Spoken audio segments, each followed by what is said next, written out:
Si sa dostala k zeleným potravinám? No, tak ako som povedala, že tú knižku o bylinkách kvôli mojej inklinácii k prírode som dostala vlastne veľmi skoro. Tak vlastne celý život som mala nos strčený v nejakých bylinkách, liečeniach, čajíkoch a všeličom. A potom teda tá moja mamina doktorka bola onkologická pacientka a absolvovala veľmi náročnú onkologickú operáciu, potom absolvovala chemoterapiu, potom bolo potrebné po všetkých týchto chemoterapiách znovu absolvovať transplantáciu, takže absolvovala transplantáciu. Keďže sa udiali asi 4 operácie a ťažká chemoterapia v priebehu 6 mesiacov, tak jej organizmus to nevydržal. A v podstate mi ošetrujúci lekár iba oznámil na Kramároch, keď ležala, že má pre mňa zlú správu, ale že moje mame bohužiaľ zostávajú už len 3 dní života. A ak bude taká tvrdohlava a bude tak bojovať hlavou, ako bojovala doteraz, tak možno 5. To ten jej organizmus vydrží, ale viac nie. A ja som sa vtedy vlastne zosypala a nevedela som si vôbec predstaviť, že vlastne zo dňa na deň prídem o svoju mamu. Tak som v tom šoku utekala domov, capla som naozaj akože úplne bez zmyslu do Google heslo, že liečenie rakoviny prírodnými prostriedkami, aj keď teda ona v tom momente umierala na sepsu a nie na rakovinu. A vyhodilo mi to nádherný dlhokanský článok o tom, aké sú zázračné účinky zeleného jačmeňa, o tom, aké má protizápalové, protirakovinové, hojivé, neviem čo všeličo. A ja, ako som nechcela, aby umrela, neviem, to je naozaj taká iná časť vedomia, ktorá niečo počuje, niečo cíti, niečo zavníma a po čom sa rozbehne. Ja som ani sekundu vôbec nerozmýšľala, ja som zaklapla ten počítač doma a utekala som do toho obchodu, odkiaľ bola vlastne tá informácia o zelenom jačmeni. Tam som ten jačmeň kúpila, vtedy ešte za 4 000 korún. Utekala som naspäť na Kramáre. Tam som mojej mame teda ukázala krabičku so zeleným jačmeňom a ona teda aj v tom zuboženom stave tej pokročilej sepsy so zlyhávajúcimi orgánmi už v tom čase vlastne mala úplne nepriechodné črevá a vysoké teploty 40-41 a obrovské bolesti. Tak sa so mnou dohádala ako správna doktorka, že ona teda dúfala, že jej donesiem nejaké antibiotika, ktoré teda na Slovensku nemáme, ale určite niekde vo svete sú. A že ja som na tej materskej dovolenke ale úplne osprostela a doniesla som jej teleshoppingové panvice. Tak na to som sa teda ja rozplakala a povedala som jej, že vieš čo, mami, ja nie som doktorka, antibiotika nie sú a keby aj zrovna niekde v Amerike boli, tak ten čas, čo ti zostáva, tak sa nám ich určite nepodarí vlastne tak rýchlo priniesť sem, aby ti zabrali.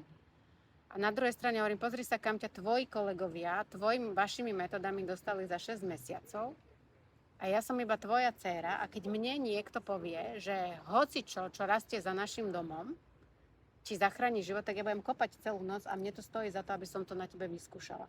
Ale hovorím, je to na tebe. Hovorím, ty si doktorka, vieš, v akej si situácii. Hovorím, nemáme čo stratiť. A respektíve ty nemáš čo stratiť, som povedala.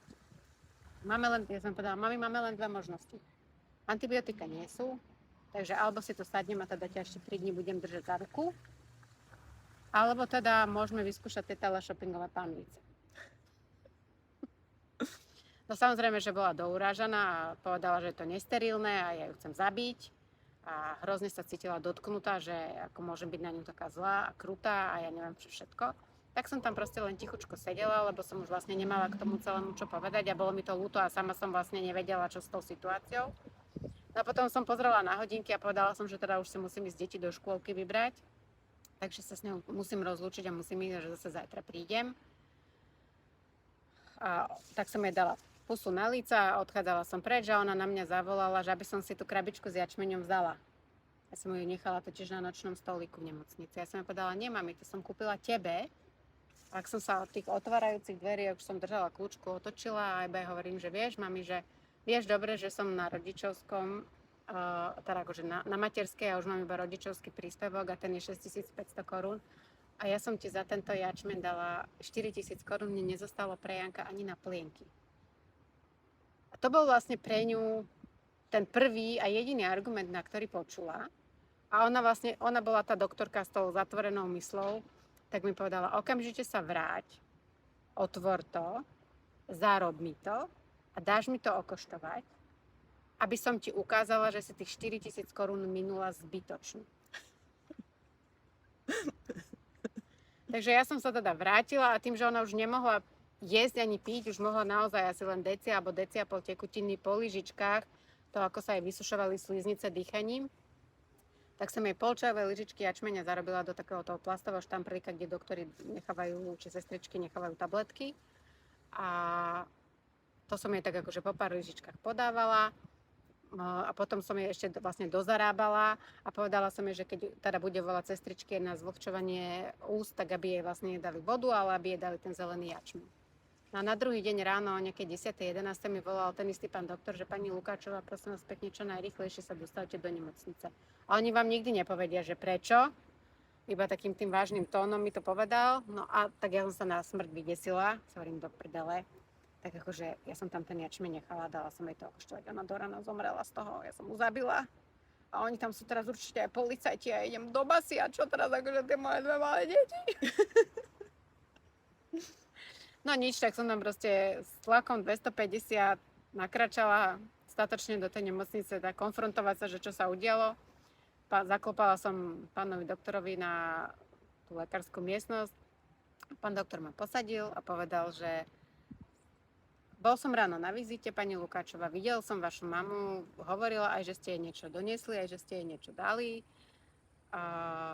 Aj som to tam na tom nočnom stoliku videla, ale viete, na vizitách býva vždy taký veľký chaos, že som si absolútne nestihol pozrieť, čo to bolo, ale chcel by som vám len poďakovať. Ja som na ňu pozerala, som vôbec nerozumela, že nič, že som naozaj, akože srdce mi bylo ako zajacovi, ani som nedýchala. A on mi hovorí, že tam, kde my sme to už vzdali a kde my sme už nemali riešenie, tam vy ste jej tým niečím zachránili život. On mi povedal, že vašej mame do večera ešte klesla teplota na 37 a do rana vôbec nestúpla a nestúpa. A dnes ráno sa jej spriechodnili čreva a obnovili sa jej peristaltické polypy. No a potom po pár dňoch reálne moja mama z tej nemocnice odchádzala ako zdravý človek a potom bola moja mama nejakú dobu teleshoppingový predajca. Pán Víc. A zelený jačmeň mala v puzdre na okuliare, v peňaženke, vo všetkých kabelkách, mala normálne také tie sáčočky poodsýpavané, ale keď išla vysypať smeti, tak si ho dávala do vrecka na teplákoch, lebo keby náhodou sa zabuchla a niečo sa jej stalo, tak ona musela mať ten jačmeň pri sebe. Mm-hmm. Až teda, kým si neprečítala nemenovaný článok na internete o tom, aké sú zelené potraviny hrozne škodlivé,